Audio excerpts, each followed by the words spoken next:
সাহায্য করবেন? আপনারা কি সাহায্য করবেন গর্ত করে ঝিলটাকে আরো বড় করতে? যদি আমরা একসাথে কাজ করি তাহলে ঝরঝরে পরিষ্কার জল পাবো এই গরমকালে। কিন্তু এই শহরের সব মানুষরা ভীষণ অলস ছিল।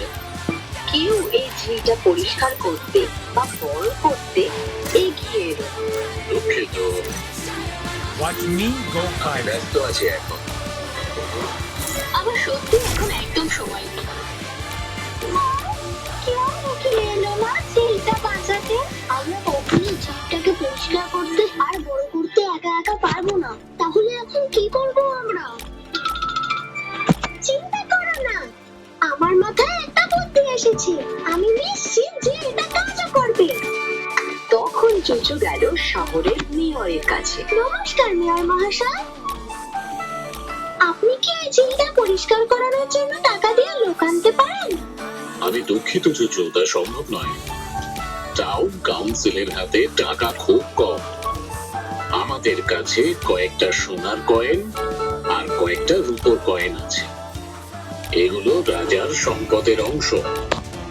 আপনি কি ওই টাকাগুলো আমাকে দিতে পারবেন? এটা দিয়ে আমরা ঝিলটা পরিষ্কার করব। নিশ্চয়ই চুচু। ধন্যবাদ। ওই ছোট্ট বন্ধুহরিরা সব সোনার আর রূপোর পয়সাগুলো ওই ঝিলের আশেপাশে ছড়িয়ে দেয়। এরপর চুচু একটা গল্প বানায় এবং সেই গল্পটা সে একজন মহিলার সামনে চিকুকে বলতে শুরু করলো। চিকু, এই সোনার টাকাটা দেখো, এটা আমি ওই ঝিল থেকে পেয়েছি। আমার মনে হয় যে গল্পটা আমি ঝিল সম্পর্কে শুনেছিলাম সেটা সত্যি। বহু বহু বছর আগে একজন রাজা তার যখের ধন এই ঝিলে লুকিয়ে রেখেছিলেন। ওই যখের ধনে ছিল প্রচুর পরিমাণে সোনা আর রূপোর কয়েন।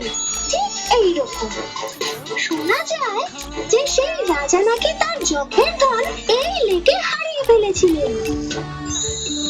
হ্যাঁ, সোনার আর রূপোর কয়েন, যখের ধন আমাদের ঝিলে। চুচু আর তার ছোট্ট বোন প্রহরীর দল ঝিলের আশপাশটা খোঁড়ার অভিনয় করতে থাকলো আর সোনা আর রূপোর পয়সাগুলো খুঁজে বের করার ভান করতে থাকলো। দেখো, আমি একটা সোনার পয়সা পেয়েছি আর আমি পেয়েছি একটা রূপোর। চলো ঝিলের ভিতরে গিয়ে আমরা আরো খুঁজে আনি। হ্যাঁ, ওই মহিলা এবার শহরের সবাইকে জানাতে আরম্ভ করলো যা সে দেখেছে আর শুনেছে। এই ঝিলে অনেক সোনা আর রূপোর কয়েন আছে। বহু বছর আগে একজন রাজা ওই ঝিলে তার যক্ষের ধন লুকিয়ে রেখে গেছে। সবাই এখন ওই ঝিলের কাছে সোনা আর রূপোর কয়েন খুঁজতে শুরু করেছে। তাহলে আমাদের সবারও লেকে যাওয়া উচিত। যখের ধনের জন্য ঝিলের আশেপাশে ঘুরতে হবে। আর আমরা মাছ ধরার জালও ফেলবো ওই সোনার উপর পয়সাগুলো পাওয়ার জন্য। প্রচুর লোক এসে জমা হলো ওই ঝিলের ধারে। চলো সবাই সোনার উপর খুঁজে দেখে। চলো সবাই মিলে যক্ষের ধন